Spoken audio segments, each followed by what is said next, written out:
सकती हैं। बिल्कुल प्रविंदर जी, इसके अलावा आपने बहुत ज़्यादा ज़रूरी बात की कि इनको सरकार को सामने आकर बात करनी चाहिए। आपने मीडिया का भी नाम लिया। हम लगातार एडमिनिस्ट्रेशन से डीसी ऑफिस हो या डिवकॉम ऑफिस हो या प्रिंसिपल साहब जीएमसी के ऑफिस हो, लगातार हमने जाने की कोशिश की, पर उनकी तरफ से कोई भी बातचीत करने के लिए बाहर नहीं आता।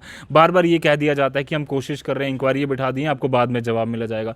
ऐसा क्यों है? सरकार डर क्यों रही है? डिवकॉम साहब ने पिछले 6 महीने से ज़्यादा हो चुके, एक भी प्रेस कॉन्फ्रेंस नहीं दी जिसमें कि मीडिया को बुलाकर ये पूछा जाए कि आपको क्या लगता है, फीडबैक क्या है सोसाइटी का। जिस तरह से हम डीसी श्रीनगर की बात करें या कश्मीर की बात करें, तो लगातार वहां पर सिविल सोसाइटी से, मीडिया से राब्ता बनाया गया ताकि जो फीडबैक है ग्राउंड में वो पता चले। यहां पर ऐसी सिचुएशन क्यों नहीं बनाई जा रही? देखिए, कश्मीर को मैं फिर सल्यूट करता हूँ। कश्मीर के सिविल एडमिनिस्ट्रेशन, वहाँ डीसी साहब बैठे हैं, ग्राउंड में आए, लोगों से फीडबैक लिया, हर डीसी निकल के बाहर आता है। यहाँ पर डीसी ऑफिस आज भी आप जाओ, डीसी ऑफिस बंद है, कोई लेटर देनी है आपने, डीसी ऑफिस बंद है, बाहर से पकड़ा दो, वो सीट दे देंगे, बाहर से आ जाएंगे, डिवकॉम ऑफिस बंद है। जब पब्लिक के साथ आपका टोटल ही कट हो जाएगा, पब्लिक से आप फीडबैक ही नहीं लोगे, तो ये कंडीशन हाल तो आने वाला है। हेल्थ में भी यही हुआ था। कमिश्नर सेक्रेटरी हेल्थ है, फ़ोन उठाना बंद करके थे, कोई भी शख्स फ़ोन नहीं उठाता था, अभी भी नहीं उठाते, अभी भी नहीं उठाते। अब जब इतना थोड़ा हालात हुआ, उसके बाद कुछ फ़र्क पड़ा। अब मैं एक अफसर का मैं नाम ज़रूर लेना चाहूँगा, एडवाइज़र साहब का। जम्मू गांधीनगर 6 महीने से बंद थी ओपीडी जी। हमें दुख होता था, लोग फ़ोन करते थे, भाई नॉन कोविड पेशेंट का क्या कसूर है, आप नॉन कोविड पेशेंट्स को इग्नोर कर रहे हो। कोविड पेशेंट ठीक है, प्रायोरिटी होना चाहिए, लेकिन नॉन कोविड पेशेंट्स की भी बड़ी प्रॉब्लम है। सर मैंने मीडिया में दिया भाई, यहाँ पर ना इसकी जो ओपीडी है जहाँ बंद की जो की हुई है, गंग्याल में हमारे पास राजीव गांधी हॉस्पिटल है, फुल फ्लैज हॉस्पिटल है, वहाँ अल्ट्रासाउंड है, वहाँ ईसीजी है, वहाँ एक्सरे है, तो ये शिफ्ट की जाए।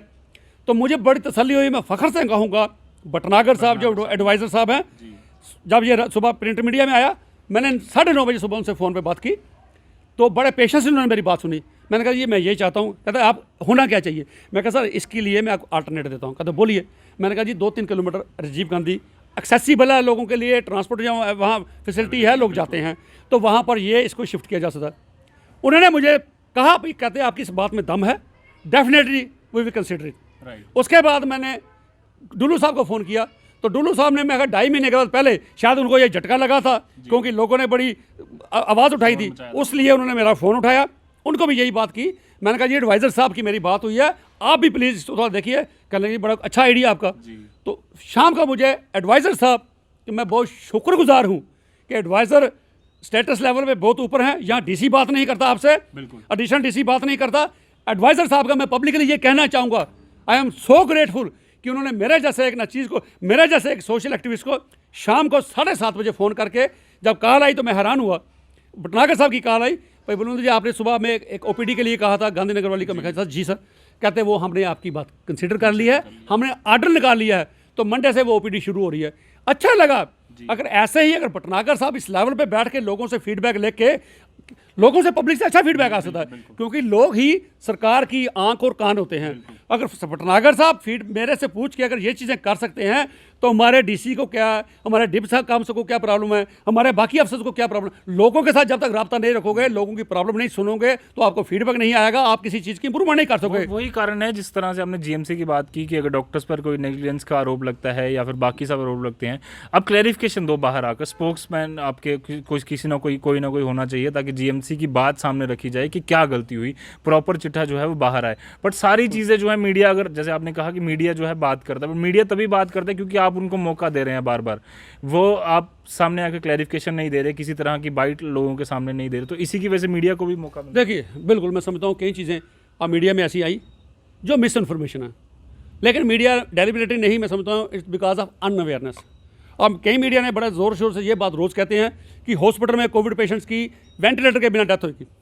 सर एक चीज़ मैं क्लियर करूँ, क्योंकि हर शख्स की नेगेटिविटी फैलाना ही काम नहीं होना चाहिए, ठीक है। सरकार को पॉजिटिवली आप उसको क्रिटिसाइज करो, हेल्दी क्रिटिसिज्म होना चाहिए। जहाँ जहाँ आपको कमजोरियाँ लगती हैं वो चीज़ हाईलाइट करो, लेकिन अननेसेसरी सरकार को वो भी नहीं करना चाहिए, थोड़ा काम भी करना चाहिए। किसी भी कोविड पेशेंट्स को मैं ये क्लियर कर लूँ, जो मैंने पढ़ा, भाई 6-7 महीने से कोविड पे काम कर रहा हूँ, दिल्ली डॉक्टरों से बात की, चंद एम्स में के डॉक्टर वाकफ हैं, श्रीनगर सोरा में बात की, डॉक्टर उनकी जो रिसर्च वर्क और बाहर से जो रिसर्च वर्क आई, 1-2-2.5%, इससे ज़्यादा परसेंट किसी को भी कोविड पेशेंट्स को वेंटिलेटर की जरूरत नहीं पड़ती। और मैं एक चीज़ ये भी कहूँ, लोगों को ये शौक होता है भाई वेंटिलेटर लग जाए। वेंटिलेटर लगाना भी एक अपने आप में बड़ी दुखदाई चीज़ है। वेंटिलेटर जब लगता है इसके और बड़ी कॉम्प्लिकेशन डेवलप होती हैं। ये आगे ही लंग्स, इसके साथ लंग्स पंचर हुए होते हैं, लंग्स में बहुत ज़्यादा प्रॉब्लम आई होती है। और जब एक पाइप एक उसके चेस्ट के अंदर डालते हो तो वहाँ पर भी बहुत कम लोग हैं जो वेंटिलेटर पर जो डाले गए हों और वहाँ से बाहर आए हों। कोविड पेशेंट को अगर सिर्फ अगर चाहिए तो चाहिए उनको हाई फ्लो ऑक्सीजन चाहिए, और ऑक्सीजन उसके बाद एक पाइप आई है वो इनको चाहिए। वेंटिलेटर, कोविड पेशेंट्स को वेंटिलेटर की बहुत कम जरूरत पड़ती है। मैं फिर आपके माध्यम से पब्लिक को क्लियर कर दूं, 1-1.5 या 2% पब्लिक को। तो जम्मू में गांधीनगर में लगा, आज तक 6 महीने में कोई भी पेशेंट वेंटिलेटर पे नहीं गया। तो वहाँ भी आप अगर जीएमसी से पूछेंगे 2-4-5 पेशेंट ही गए, उनमें से बदकिस्मती से बहुत कम लोग जो वहाँ से वापस आए। तो सिर्फ ऑक्सीजन की चाहिए थी, तभी ऑक्सीजन का लोड बढ़ गया था। ऑक्सीजन किसी ना किसी टाइम शॉर्टेज होगी, और मैं समझता सरकार ने रियलाइज़ किया। अब ये उधमपुर से, बड़ी ब्रह्मणा से या सांबे से वो मैनेज कर रहे हैं, लेकिन ये इनकी कमी थी। टाइमली इन्होंने प्रोजेक्शन नहीं की, यहाँ पर ऑक्सीजन प्लांट नहीं लग पाया, तो ऑक्सीजन जनरेशन प्लांट वो नहीं लग पाया, जिस वजह से लोगों की डेथ हुई। एक चीज़ मैं और हाईलाइट करना चाहूँगा आपके माध्यम से। सर आज हम 21वीं सदी में जा रहे हैं, बिल्कुल चल रहे हैं 21वीं सदी में। आज भी हमको हॉस्पिटल में हम देखते हैं, आप जाके देखोगे इमरजेंसी में एक एम्बू पैक दिया जाता है। सर ये एम्बू पैक बहुत पुराना हो गया। एम्बू पैक जब देते हो, हमने आज नेट में हर चीज़ सर्च करके स्टडी कर सकते हो। जो हमने ये स्टडी की, एम्बू पैक चलाने के लिए भी हर शख्स का नहीं है, उसमें भी थोड़ा ऐसी एक्सपर्टाइज चाहिए, थोड़ा ट्रेंड स्टाफ चाहिए। और जो एम्बू पैक हमने भी देखा, 4-4-5 में बेड पे आप आज भी जाइए, एम्बू पैक दिया गया है। एम्बू पैक का मकसद होता है जितने उसकी लंग की ऑक्सीजन लेने की कैपेसिटी इनटेक होती है, इतनी ही उसकी कैपेसिटी होती है उस एम्बू पैक की।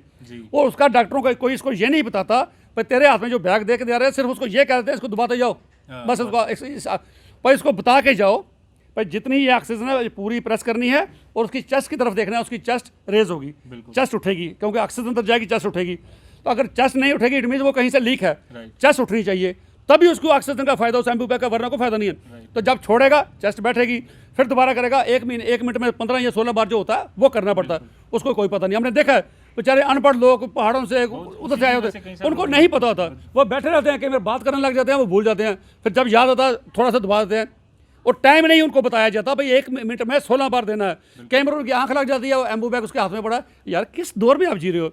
एक तरफ आप कहते हो हमारे पास सरप्लस पड़े हैं वेंटिलेटर, और मैं कहता हूँ वेंटिलेटर आज इन्होंने सांबा भेज दिए, आज इन्होंने नवांशहर भेज दिए, जहाँ पर वो कभी चलेंगे ही नहीं, क्योंकि जहाँ पर वेंटिलेटर भेजे गए भाई, ये भी आपको कहूँ पब्लिक को बताऊँ, वेंटिलेटर सरप्लस आए, वेंटिलेटर प्राइमरी हेल्थ सेंटर में भेजे गए। सर वेंटिलेटर चलाने के लिए 24/7 पावर बैकअप चाहिए, उसके लिए आपको ऑक्सीजन प्रॉपर चाहिए, और 2-3 ट्रेंड स्टाफ चाहिए, और वहाँ पर एनेस्थीसिया का होना, एनेस्थीसिक डॉक्टर का बहुत ज़रूरी है, उसके बिना वेंटिलेटर लेता।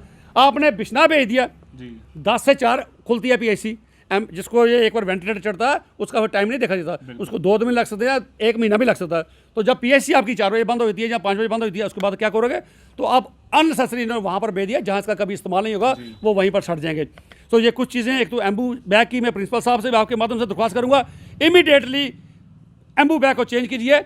उसकी आपके पास पड़े हैं वेंटिलेटर, जल्द से जल्दी वहाँ वेंटिलेटर इंस्टॉल कीजिए, और CCTV कैमरे इमरजेंसी में भी लगाइए, और रोस्टर वहाँ पर लगा दीजिए भाई कौन सा कंसल्टेंट सीनियर डॉक्टर आज किसकी ड्यूटी है। यहाँ 24 घंटे आपका इमरजेंसी में एक सीनियर डॉक्टर होना चाहिए।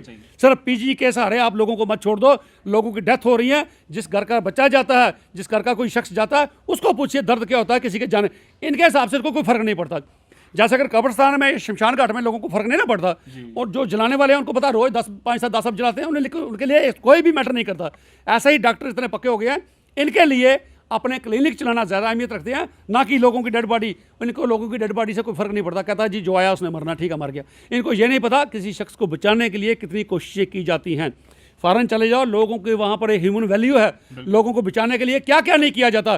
कई शख्स हमारे जान पहचान कहते हैं जी अगर हमें कहीं किसी जगह हार्ट की कोई प्रॉब्लम हो गई, पार्क में बैठे थे, फ़ोन किया, हेलीकॉप्टर आ गया, उस पार्क में हेलीकॉप्टर आ गया, तो हमको उठा के हॉस्पिटल पहुंचाया, उसको बचा के घर लाया। वहाँ से मैं कर रहा हूँ जानवर को भी बचाने की कोशिश की जाती है, यहाँ तो इंसान की कदर नहीं रही।